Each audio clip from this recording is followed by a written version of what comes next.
Okay, so we're going to get started. It's a little after 2 o'clock. It's like 2:02. So I just want to thank everybody again for joining us this afternoon, or if you're on the West Coast this morning. We're here today to talk about the convergence of content and email, as well as go over some of email best practices. We think for housekeeping items, we're thinking this webinar is probably going to take about 40 to 45 minutes to present, and then we'll spend the remaining 15 minutes or so answering any questions. During this time, if you want to answer or ask any questions, please do so using the Q&A button that can be found in the Zoom meeting.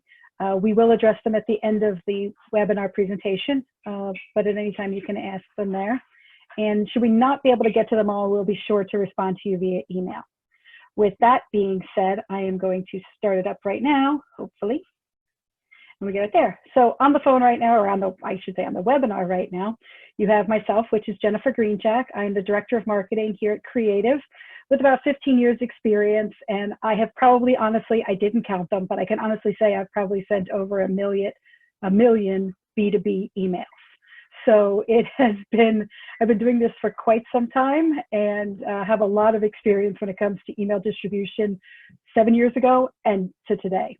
Also on the phone with me today is Ben Ladani, who many of you might know. He's the CEO and founder of Creative, as well as Brent Cannon. You may not have met him yet, but he is our digital account manager, or one of them. And you can kind of see a little bit of our bios there about what we love to do. So hopefully you'll share with us, maybe in the Zoom chat, about what you love to do as well, especially on a day like today. Wanted to start off today by asking a simple poll before we go into the agenda. So we're going to be sending this out right now of, what do you want to learn? Like, what is it that you're hoping to learn during this webinar today? You can answer multiple ways, doesn't really matter. It's all anonymous, but we really just want to know what brought you here today. So hopefully you can see the poll and you can reply to it. And I don't see any, oh, good, we're seeing some answers come through, great. So we got about 40% voted. So we'll see what happens. We're getting there. This is really helpful to us too, because we're going to be covering a lot of this today, but it's also great to know where we maybe should be spending some more of our time as we go through the webinar presentation. And it looks like we have 75%, almost 100% that have voted. Now we're climbing up quick.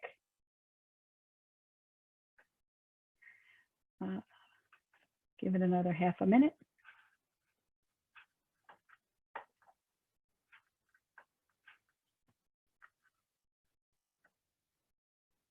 Okay, so it looks like we have almost a close tie between write email content, which comes in second, to get people to open my emails. So I can see that being a huge issue, especially in these days and times, because as you'll see, there are a lot of emails being sent, and this is all about trying to get yours in the forefront of everybody else. Moving on, what are we going to talk about? So we're going to start off by talking about the audience. And with that, who are we building the audience for? How do you earn your audience? How do you get to know your audience? And how do you cleanse your audience when all that is said and done? In addition to that, we're going to go further into the content, which it seems like that's where people are most interested in finding out more about, not only in how to write email content, but how to get your emails open. We'll follow up with a little bit about design and how to design your emails to make sure that if they do get opened, they don't immediately get closed. And the analytics, how do you read what happens after the email is sent, and what is it that you should be looking for? And then some of the little things that you want to watch out for.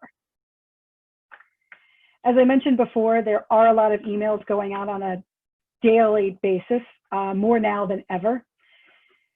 You probably know by the amount of emails that you are receiving, and you've probably seen that it has increased recently. In 2019, while we say here that there's 373 million email, these are email campaigns. These are not individual emails. So think of one email perhaps that Lowe's sends on a daily basis that goes out to probably over 1 million subscribers. And I'm probably not exaggerating. That's just one email campaign. So during the course of the year, there are over 1 million email campaigns going out on a daily basis. I'm sure you don't get 1 million emails a day, although it might feel like it. I know it does for me, but you know, there's also that opportunity to, how do you get yours seen in front of everybody else? When's the best time to send it, which is going to vary by industry. And now more than ever, like I said, email is gaining popularity. So even though you might have thought email marketing is dead, it's nowhere near, and I think it's going to make a resurgence. Not coming back like the like some of those crazy fads, fashion fads like bell-bottom pants. No, not like that. But email is definitely making a comeback. So with that being said, I am going to pass this on, to Brent, who's going to talk a little bit more about the audience and what the audience is all about, and then as well talk about content. So Brent, take it away. Sure. So everybody knows our key goal here is to always be reaching the appropriate audience at the right time. Our audience is going to be our key indicators of performance and making sure that we never really struggle with open rates or anything like that. So we're going to go into today on how to build your audience and how to maintain, nurture, and then cleanse them. So moving into building our audience, your most important part of building your audience is to keep them engaged by collecting what you really feel is ideal information from your leads and making sure you provide as many opportunities for people to opt into your emails, whether it's going to be a fill form on your website, maybe you're at an event and you're doing grassroots marketing, you're collecting that lead information, subscription forms, your white papers or conversion offers, and then if you have a chatbot on your website, that making sure that that is collecting lead information as well. As many places as you can collect emails or subscribers is going to be the most important part of your email marketing. Depending on your service or company, it's important to make sure that you identify as a resource or a thought leader within your industry. So if you're a consultant, perhaps, why should they trust you? What is your credibility to make them want to follow you and to subscribe to your email marketing? Making sure that you're kind of making yourself known as 100% a thought leader in that industry, and people are going to want to see you as a viable source of information. Incentives are super important for people to be able to provide email information. What are you offering? Is there a promo offer? Why do we sign up for email specifically ourselves? We have to think like we are ourselves when we're building our email campaign. What are you looking for to get when you are signing up for an email campaign from any company out there, Banana Republic or J.Crew or any of those companies out there? Why are you signing up for an email? What are you looking for? Lastly, we want to really be upfront with what we're providing our audience. So making sure that you know what you're signing up for in an email campaign is going to be the most important part of collecting that lead. So if I'm looking specifically for ways to increase health, depending on what your company may be, ways to sell myself or be an entrepreneur or get out there and make X amount of dollars, what are you going to give someone to provide that information? Is it going to be promos and offers from partner companies? Are you providing resources and blogs, tips and tricks?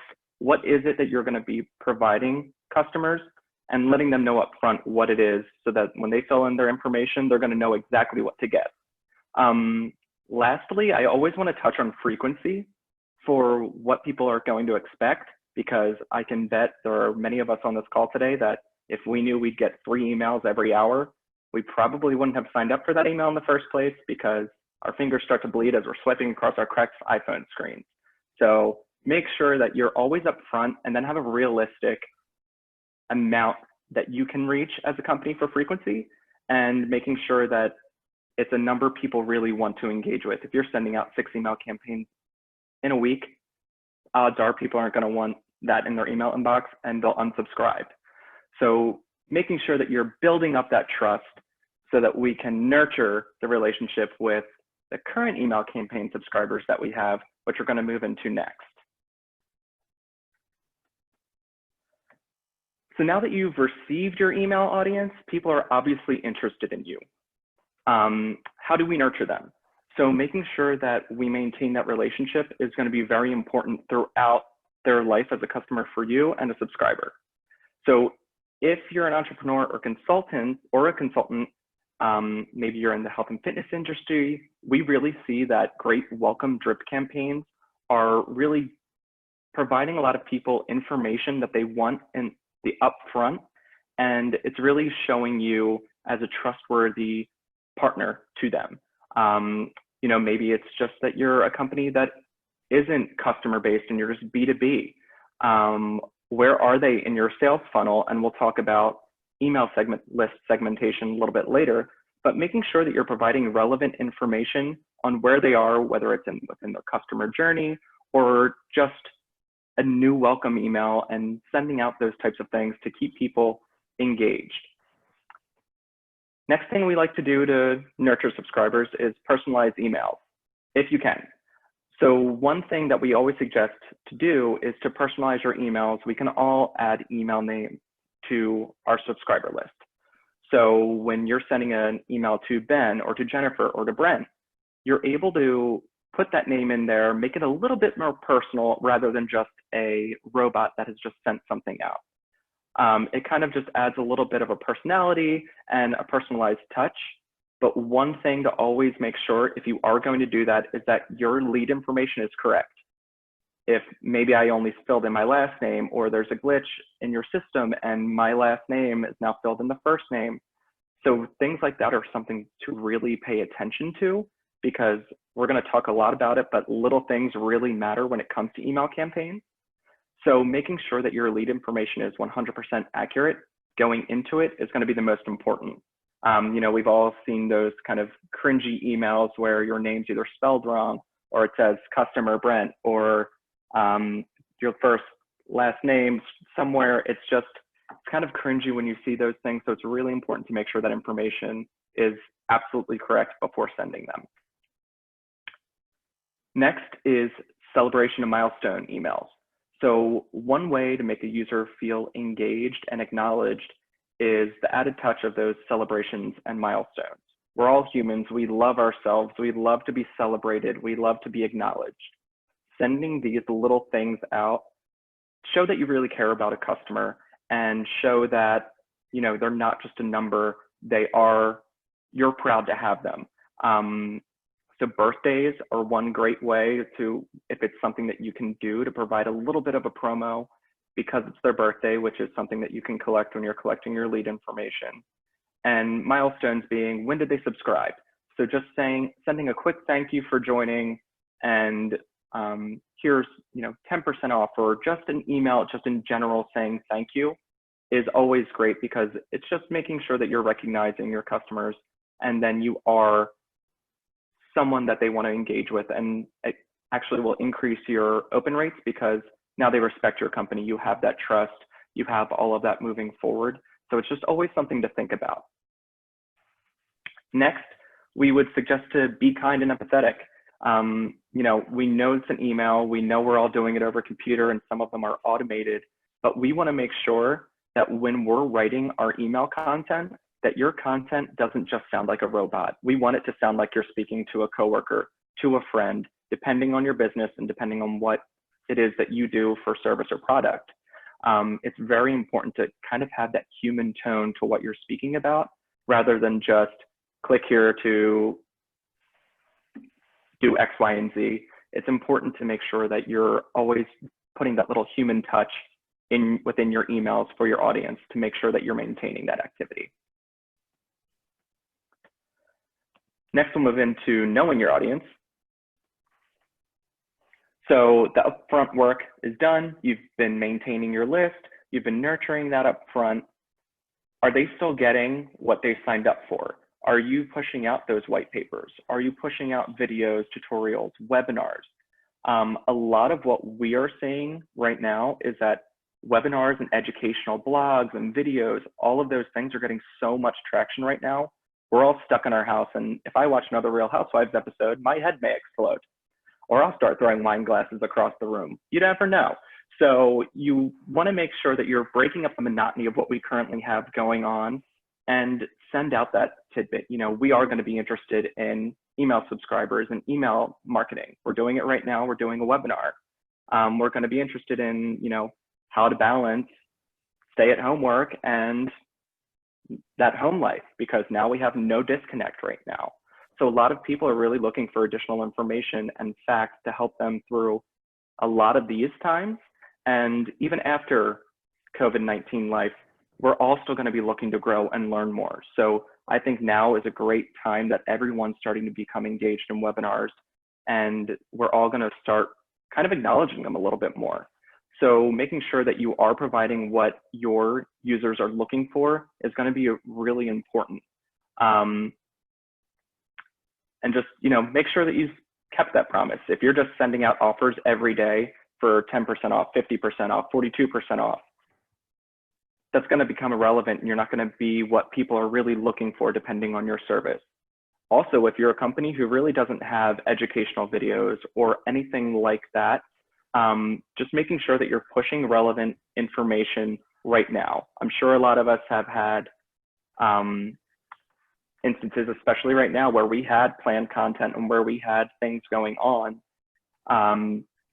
that basically we didn't think that this all would be happening 3 months ago. We didn't think we'd be locked down. We didn't think that, we thought we'd be at home for 2 weeks. It was a vacation. At this point, we know that's not the case anymore. So making sure that you are pushing out relevant information that's now known and still fits with what's going on in the current time frame. Maybe your email promo that you had pushed 2 months ago or were planning on pushing doesn't fit, backlog it for right now. You can always update that and just save it for later. You did that work, send it out when you need to, but making sure that you're sending out relevant content is going to be very important. List management. I think list management is one of the most important parts of email marketing that I think people let slide a little bit. I know a lot of my clients over the past few years, the list is just, you have one list, you dump it in there, and that's it. You don't do anything else.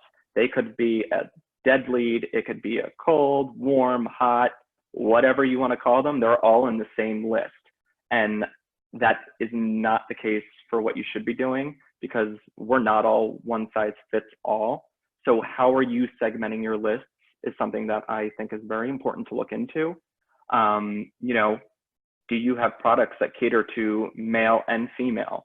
Are you sending, a product that is largely female-based to your male customers as well, or vice versa? There's also ways of separating by age. If you want to separate by age groups, you can do that as well if that's information that you're capturing. That's all going to be something that you think about that's relevant for your company and just something to really pay attention to. Where are they within the welcome funnel? Depending on your brand or service, are they a cold lead that has moved to a warm lead that's now a hot lead? It's really important that you're paying attention to that, because if I'm a cold lead and then turn to a sale, and then the next day I get an email with an offer or promotion or something like that, because I was on your cold lead list or warm lead, wherever I may have been, I was on there. Now I'm going to be calling you because I want what is being offered right now. I get this from my gym all the time. I'll still get what they're offering to new members. I haven't been a new member in 2 years. So why am I still on that list? It's just something to make sure that you are segmenting and separating people depending on your campaign that you're sending out. Some campaigns may fit perfectly for everybody, and then some may not. And those offers for new members or for new customers, if I'm already one, why would I get that if it's not going to be relevant to me and I can't use it? Age groups, definitely, for products or services. And then we want to talk about active versus inactive subscribers. So one thing that we talk about for audience members are, we know that some people are going to subscribe and then possibly might not open your emails. Why is it that they're not opening your emails? Are you not sending out the information that you had promised, or hitting them too frequently? What's your overall data look like? And that's something we'll talk about later. But making sure that we're paying attention to those active versus inactive subscribers. One thing we suggest is, after a while of inactivity, so say about 90 days or more, If you're hitting them about twice a week with email campaigns and they're still not opening, what's going on? When did they drop off? Starting to pay attention to the amount of people that aren't opening anymore. What was your messaging when you had users that even began to drop? So paying attention to things like that is going to be important. And then for your lists, you can move your inactive members to a We Miss You campaign. You can send a little offer, or you can send a little bit of a tidbit of information to them that is more so just catered to the people that are not opening your emails rather than to just the one size fits all. If in time after you're doing that and they're inactive, boot them from your list. They're not an active engager. That's not someone you want to be wasting precious space for your email marketing campaigns, because obviously a lot of them are built on contact list size. So if you have 400 people who aren't opening your emails after a period of time, take them out and fill that with people who are going to be engaged with your brand. So cleansing. So making sure that you're monitoring those metrics, those open rates, those click to opens. You want to have a healthy list because that's going to indicate what amount of your engagers are active and how often you should be touching. Should you be touching less? Should you make tweaks to your messaging that is going out? Do you have low engagement? You know, if you have low engagement, how long have they been inactive, and where are these subscribers coming from? Perhaps you're just getting them from not the right space. Maybe the event that you collected those leads from wasn't the best place for you. You know, it's just something to always keep in your mind when you're thinking about your list, and not just that people aren't opening my emails. We have to think about what our messaging is and how we're pushing it out and where we're collecting those leads from. So those reactivation incentives, really important to try and push out if you're having those subscribers that are really active anymore. And then removing those undeliverable emails in the first place, because again, that's just taking up precious real estate within your email marketing campaigns. And we want to make sure that we're not just taking up that space. Obviously, create opt-out lists. With everything, we know that we have to have an opt-out list, and that's listed on every email. It's required legally. So making sure that you're paying attention to what emails people are even unsubscribing to can be a good key indicator of what messaging to push out. So it's just really going to be a plug and play for some instances as a learning, and then really starting to gauge what users are looking for from your subscriptions. So what do you want to say and what are people interested in are totally on separate realms of things, and we always want to meet in the middle. What a company thinks is important may not be as important to the end user as we think it is. So we want to make sure that everything we're pushing is relevant. Again, making sure you're pushing those relevant email campaigns for the current time being is really important to what's going on, even just in current life right at this moment. So emails written to open. So we want to make sure that we're catching people's attention and letting the users know what they're about to open. So that's all in the headline. We'll talk a little bit about headlines next, but you want to catch that user that you only have about 3 to 6 seconds for people to read your headline, and they're going to swipe left real quick and delete it if they're not interested. So making sure that you are being upfront with what your email is going to be about, and then getting through there, so piquing that interest. Making sure that your content is valuable to your subscribers. You always want to, you don't want to fall into the trap of constantly sending offers or things like that to people where I'm going to wait to purchase your product because I know you always go on sale or have a sale. Why am I going to pay full price for any brand or service if I know you're going to do something this week because you're going to send a percentage off and then I will cash in? That's one thing I see a lot of brands doing, is constantly pushing out offers at all times. And that's one thing to try and tread carefully with, because you might get yourself into that pickle. By providing valuable information in different ways, so blogs, news, videos, maybe you have an event, you have a webinar for people to join. Once we can all get out of our houses again, we're all going to have parties. You're throwing an event. So those VIP incentives and offers, all important, making sure that you're switching that up so that people are always going to be interested in what you're providing in those emails, if you can, is going to be something to pay attention to with what you're doing. You know, style trends are also super important. So if you're thinking about sending, whether it's going to be, you know, seasonal flower emails, or you're going to send, you know, a clothing email, is that still in trend? Is that what's popular currently? And then tying your campaigns together so that people can see you're pushing out a blog about current style or seasonal trends, and then your next offer is about that and it's cohesive. So next, we want to be brilliant with our headlines. That's going to be our first impression. That's going to be the first thing that we see within our email, and that's going to decide whether we're going to open it or not. So while the headline may seem like such a small afterthought to your email, it's not, because that's really what you're going to open. Headlines can make or break that open rate just based on how you write it. Making sure that you're hitting the sentiment of feelings, the diversity of your subscribers. Are they truly who that email is even targeted for, is something to pay attention to.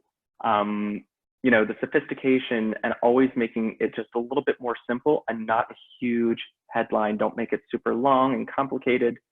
And then finally, you know, we all love a good emoji. So some way to add some spice to your emails is an emoji. But are you a brand that can use an emoji? You know, financial firms, probably not. You know, or personal blogs, 100%. But you have to just gauge whether you're a company who can use that or not. And then making sure that you know the true fact of the emoji, because some emojis have hidden meanings. So everyone, don't use the brown chocolate ice cream one, and stay away from that. Finally, you know, Experian found that compared to text-only subjects, the subject lines that had emojis actually increased by 56%. So I know some people may think an emoji, eye roll, but it does add something different to the campaign, because we just can look through our emails all the time on our phones and we just see headline after headline. The emoji draws a little bit more of attention to it.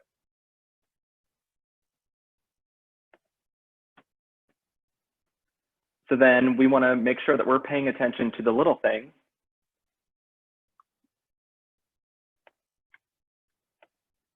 Next slide, Jennifer.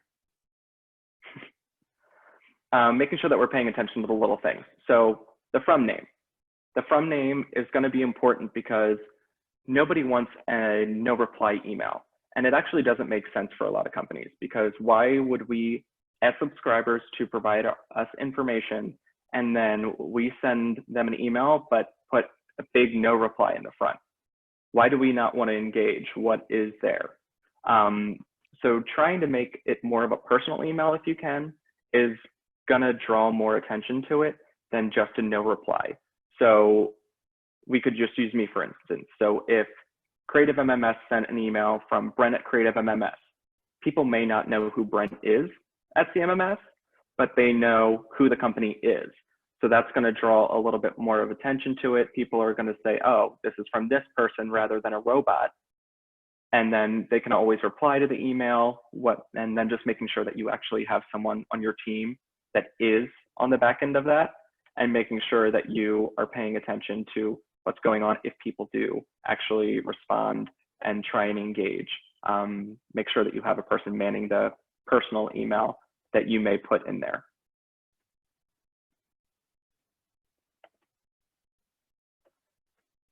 So next is, you keep saying that word, but I don't think you know what it means. So be sure that the word choicing that you're putting in your headlines is relevant. Paying attention to what the correct meaning of what you're looking for is, and that it's important to you.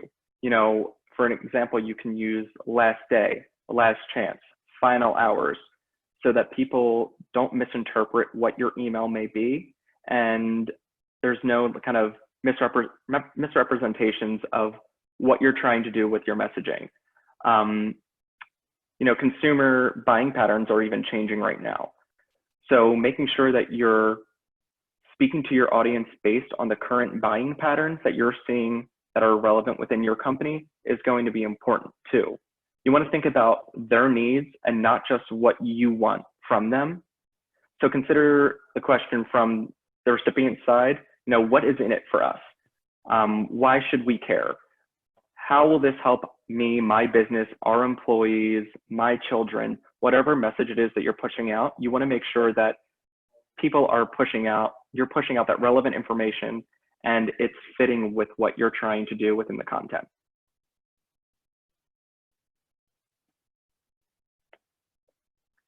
So next I'm going to pass off to Jennifer, and she's going to talk about design layout. Yep, Go ahead, Jennifer, sorry. No worries. Thanks, Brent. Appreciate it. So through our poll, we did discuss how, or at least we had heard that content was probably the most popular thing or the most challenging thing for everybody here that they were really hoping to learn a little bit more about. So I'm hoping that what Brent was able to provide was very helpful. I'm going to go into now a little bit more about the design, which seems to be almost in a tie with how to analyze your data.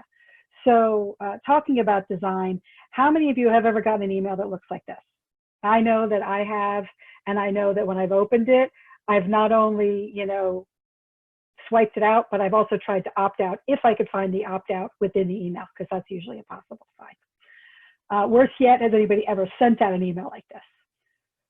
You'll notice that I'm putting these specifically on mobile, and there's a reason for that. These images are on a mobile screen. The reason being is that you really need to design for mobile nowadays. Stats within various studies, I mean, there's probably about 100 studies out there that you could look at. They're all going to vary, but I can tell you that every single one of them says that emails are being opened more on mobile nowadays than they are on desktop. This is primarily for non-person to person emails. So if I'm emailing you as a client or a prospect personally, that's going to be a little bit different because it's probably during regular business hours. But in general, the majority of emails are being opened more on mobile than desktop. And I did also read one stat, take it for what it's worth, that over 70% of all emails are being opened by millennials on mobile, like by bar none. And that's probably even low as far as I'm concerned.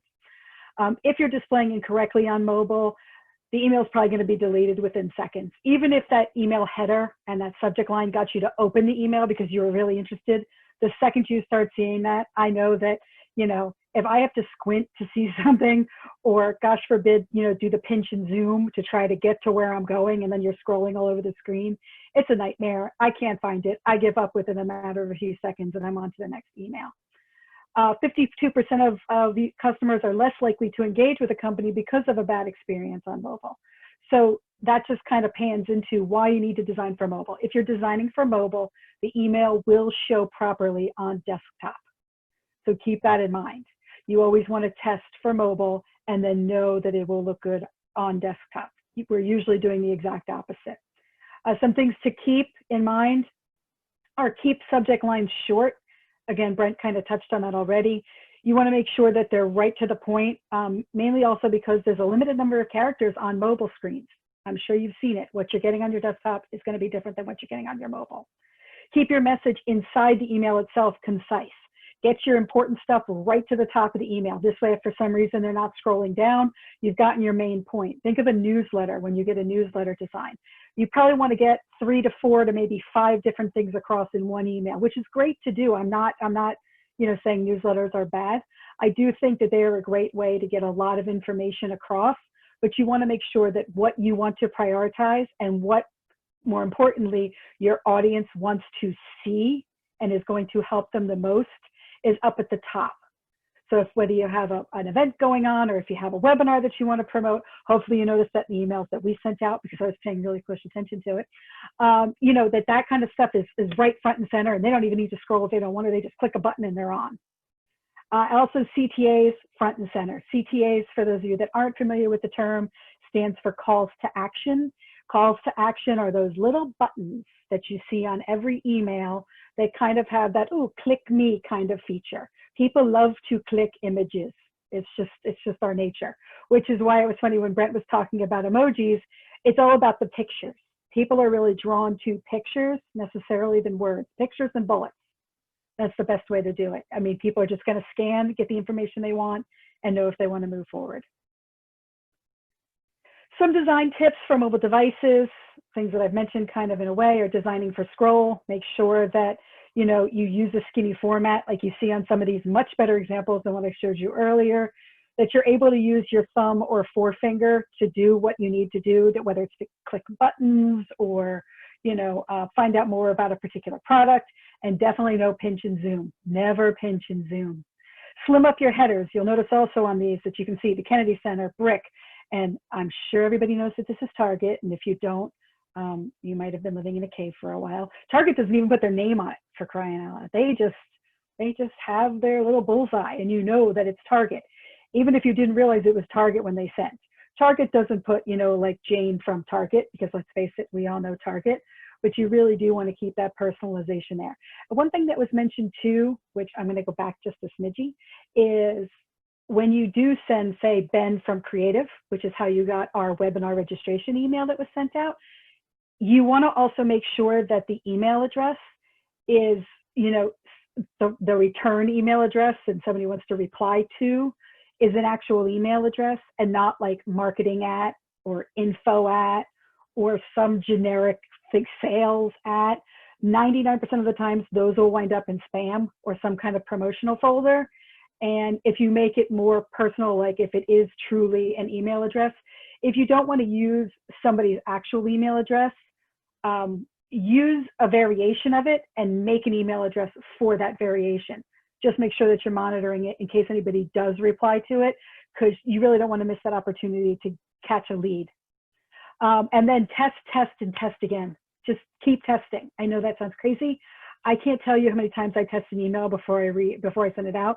I send it to Brent. I send it to Ben. I ask them to test it and proofread it, make sure I didn't make any errors, because there is always that opportunity to do it. You look at it so many times that sometimes you don't even see a misspelled word anymore. So it's always good to do that testing.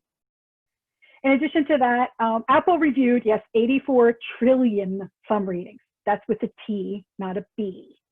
And out of that, what they found is that they really have some guidelines as to recommending what size fonts and what size buttons to use for mobile devices. Again, these things will resize or will look fine in a desktop version, so you really don't need to worry about that. It also helps with older generation, AKA me, that is now trying to read emails. Because if you get an email that has really small font, you're likely to be like, there's no way I can even read this. Get me my readers. Forget it. I'm out of here.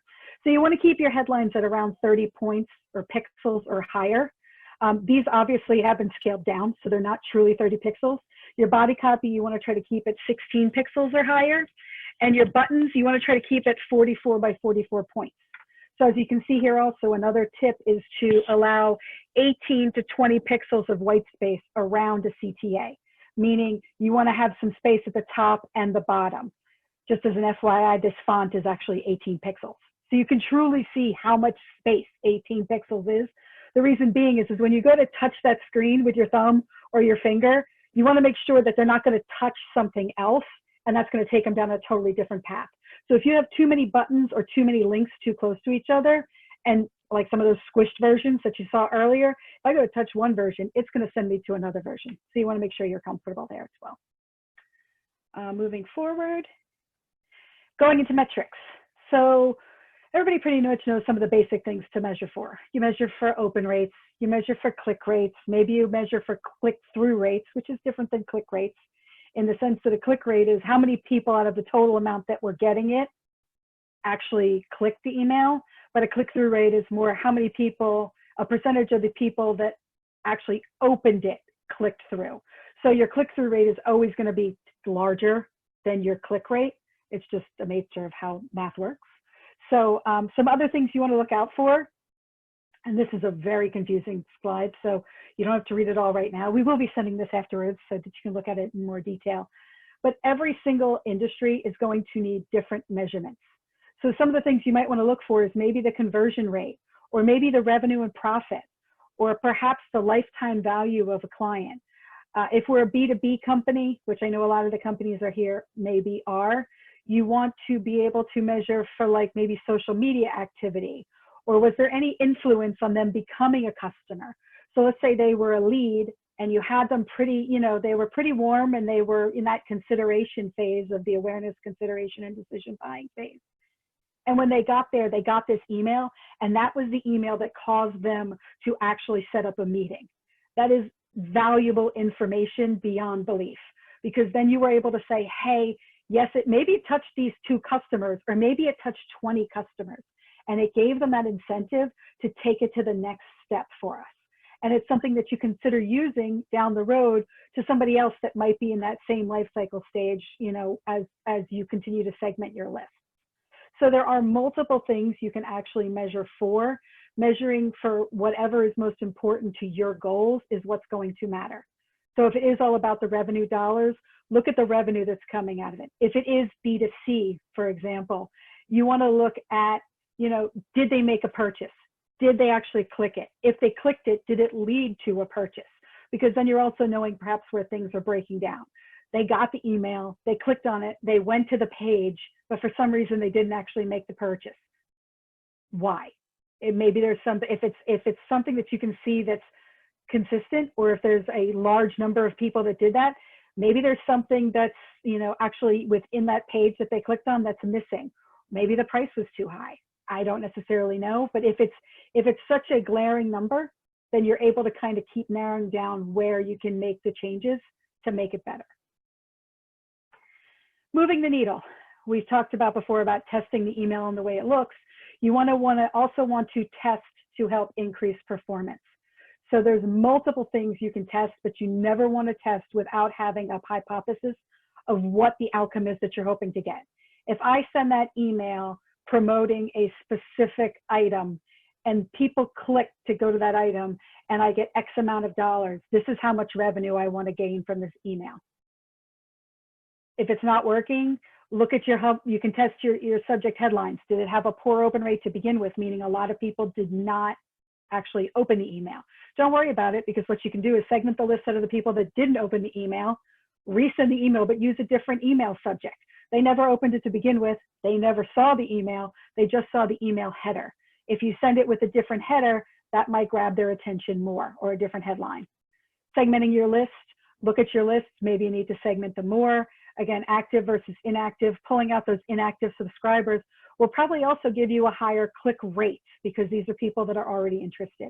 Colors and imagery, look at what the email actually looks like. That you opened it, but maybe they didn't click the button. Maybe the button wasn't descriptive enough. Maybe they didn't understand the nature of the email. It's always an opportunity to change things around, and always share those results amongst your teams, because it really does help them understand it better. Moving on, it's the little things that matter. Yes, that's a cute little kitty, but it's not all babies and puppies now, is it? We always say, everything will be great when you throw a baby or a puppy in there. Well, you still need to pay attention to the little things. Make sure you're using contextual buttons. Don't just put learn more. You'll notice that in some buttons that when we sent out, it said, register for the webinar. I was exactly explaining to you, when you touch here, this is what's going to be happening. In addition, you'll also notice in the email, not only did I use buttons, but I also used text links. It's really important to use a balance of both, because some people are more attuned to click on text links than they are buttons, depending upon, it could be age, it could be email experience. Maybe for some reason they're brand new to emails. I mean, obviously there's a big difference between a 22-year-old and a 72-year-old. So depending upon who you're gauging and who your audience is, will determine necessarily what they're going to click on. And you can tell that as you continue to send out emails. You can track what they're clicking. Is it text or is it buttons? Post-conversion, do not forget about what to do next after they've done something, and make sure that it is correct. I had an experience just yesterday.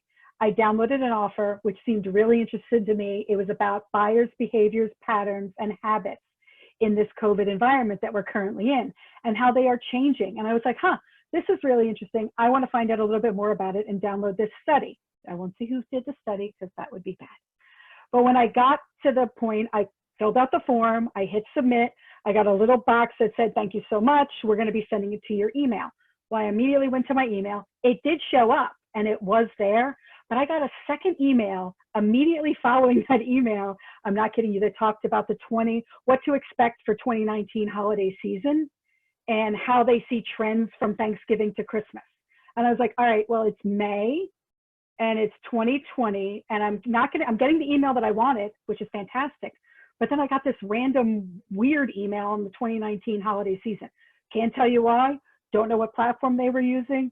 I know that we use HubSpot here, and as we use it, there's a chance to set up automated emails, and there's forms. Maybe they put the wrong form on it. I don't know. Maybe they used the same form, and now everybody's getting the same email. Either way, not a great experience. Still a great offer. Got to give them credit on that, the one that I did read. But it made me think about, hey, they're not really paying attention to what they're doing. Inbox is your cart. So when it comes into your inbox, if it opens up, and if you do have something that you're trying to get to your clients as an actual purchase to customers or prospects, link that directly to your purchase page. Don't make them go on a wild goose chase when they get there, and have it really just be that one link. Don't necessarily send them to all these different places. The more places you send them to, the more places they're going to get confused. If you send them to one product on your page or in your website, and they decide, that's not for me, they'll know how to navigate. They'll go to different buttons, and they'll look in your navigation and say, you know what, no, I'm looking for this instead. Oh, this is much better to suit my needs. So they know how to do it once you get them there, but it's really just getting them there that you want to make sure that you're doing. And use content that provides utility, whether it's like sign up buttons or calendar links to set up meetings if it's B2B. Use those kind of buttons that make it really easy for people to take it to that next step and keep them engaged.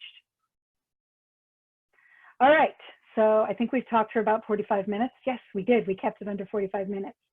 I do want to open up for questions. I see that there's a couple up here already. So if you all have any questions, feel free to drop them in the Q&A box. And I am actually going to start with the first one, which says, pardon me, I'm looking at the screen, which says, I use a email platform that has limited functionality. How can I make it better? I think this is more, I don't know whether this is around design or whether this is around content.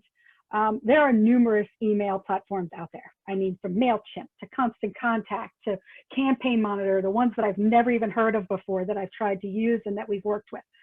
We personally, like I said, use HubSpot. And I know that with each individual email platform that's out there, there are limitations within those platforms.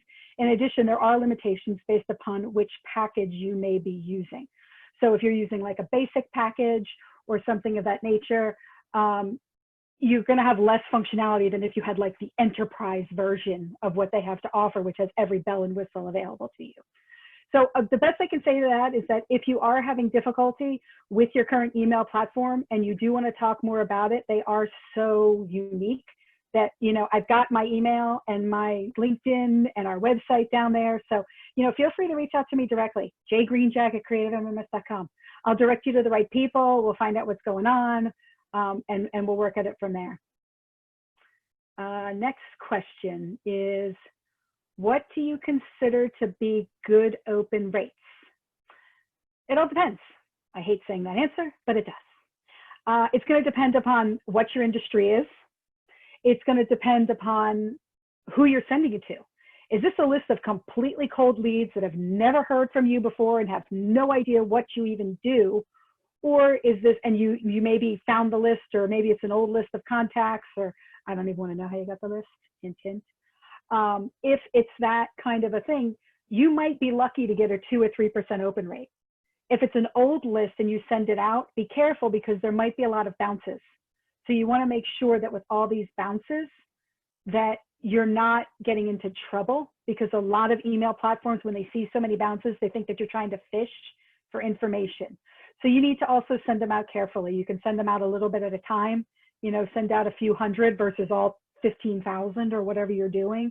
Do it in clumps so that if there are big bounces, you can take care of it that way. There are also platforms out there that allow you to actually scan and find out if they are considered still a valid email address. And it'll show you what kind of positivity rating that they would assume that this is a correct email address. Then you can just determine, okay, these are the definites, these are the maybes. Do we even want to try with the maybes? And then they even tell you these are absolutely positively no longer any good. So they're really helpful out there too. What else? Nothing? We were that good? Come on. Or is everybody that quiet?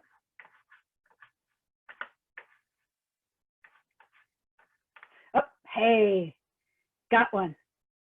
Whenever I send emails through MailChimp to our employees, they get marked as spam. It hurts engagement. Any tips to avoid this? Yes. Best thing to do is to talk to, if you have one, an IT person within your, I don't know what company you're at, but if you have somebody in IT or somebody controls your email server, they need to whitelist what IP address that email is coming from. I know that, again, we've done it in HubSpot. We can look it up, and it actually shows us this is the IP address that a certain person at your company needs to add to your email server. Wish I could tell you how exactly it was done. I'm sure there are steps, but you do want to whitelist that IP address, and you can find out what that IP address is. So that's really going to help you as well. We've had that happen before.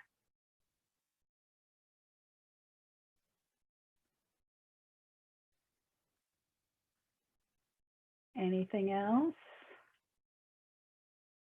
All right, well, I know we're at 2:53.